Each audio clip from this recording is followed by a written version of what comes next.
আগে না জানি না রে দয়াল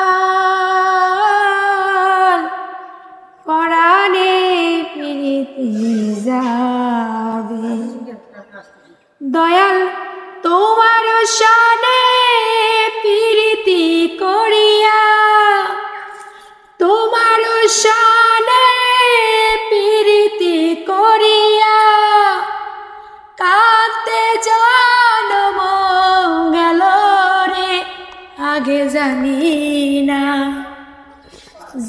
না রে দয়াল পরাণে বুকটা পাইটা যাবে। গলাটা কেমন যেন করতেছে। সকাল সকাল যদি এক কাপ চা খাইতাম তাহলে গানটা সুন্দর করে গাইতে পারতাম। আরেকটা গান ধরো। এই তুমি জানো না এটা মুন্সি বাড়ি? আমি কি করলাম? তুমি আমার মুন্সির বাড়ির কথা শুনাইতেছো? আমি ঘরের তো শুনতেছি তুমি আস্তে আস্তে আস্তে আস্তে আস্তে গান গাইতেছো। আচ্ছা কথা তুমি আমার গানটা শুনতে পাইছো? আচ্ছা কথা আমার গানের সুরটা কেমন? নাউজুবিল্লাহ আস্তাগফিরুল্লাহ তুমি জানো না তুমি মুন্সির বউ? ও আমি জানি দেখেই তো যাই না বুঝা তুমি আমার বিয়ে করে নিয়ে এসছো। আমি একজন গায়িকা, সবকিছু বুঝে শুনে আমার গান বন্ধ করতে চাইতেছো কে? আরে যে কথা ছিল যৌতুক হিসাবে তুমি আমার হারমোনিয়াম তবলা তারপরে কি ঢোল বাঁশি সবকিছু দিবা। রাইতে ঘরে আইসা দেখি এসব কোনো কিছু নাই, আমি এখন গান কেমনে গাই? তওবা তওবা তওবা আস্তাগফিরুল্লাহ আস্তাগফিরুল্লাহ আস্তাগফিরুল্লাহ। আমাদের বাড়ি এগুলো কোনো কিছু চলে না। এইটা তো কথা ছিল না।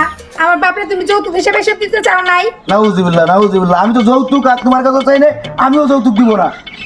বুঝি না তুমি আমার সাথে এত তর্ক করতেছো কে? গান না গেলে আমার পেটের ভাত হজম হবে না। আজকে আমি গান গাবো যাবো। আব্বা আব্বা আপনি আইছেন? আব্বা রাইতের বেলা তো আপনি একটা গজল শুনাইছিলেন, অনেক শুনতে ভালো লাগছে। আব্বা আইছেন? দেখেন কি শুরু করছে বাড়ির ভিতরে, কি এর গান বাজনা শুরু করছে। আমি হুজুর মানুষ, আপনি আবার কি বিয়ে করাইছেন? খালি গান বাজনা কয়, আবার বলে যৌতুক হিসেবে বলে ই দেওয়ার কথা আছে, হারমোনিয়াম তবলা কি কি কয়। আমি এগুলো তুমি চুপ থাকো। আব্বা রাইতের বেলা আপনি গজল গাইছিলেন না, সেই সুন্দর। আমি আপনার একটা বিচ্ছেদ গান শোনাই, কলিজাটা ঠান্ডা হয়ে যাব শুধু শুনে। কলিজাতে দাগ লেগেছে কলিজাতে গো। আপনার বউ আপনি সামলান। কি এর আমি হুজুর মানুষ, আমার শিল্পী। আপনার বউ আপনি সামলান।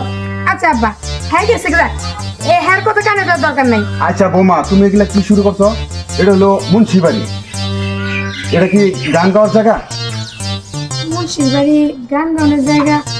আসলে আব্বা হয়েছে কি, ছোটবেলা থেকে তো আমার বাপরে দেখছে গান বাজনা করতে, সব সময় বিচ্ছেদ গান গায়।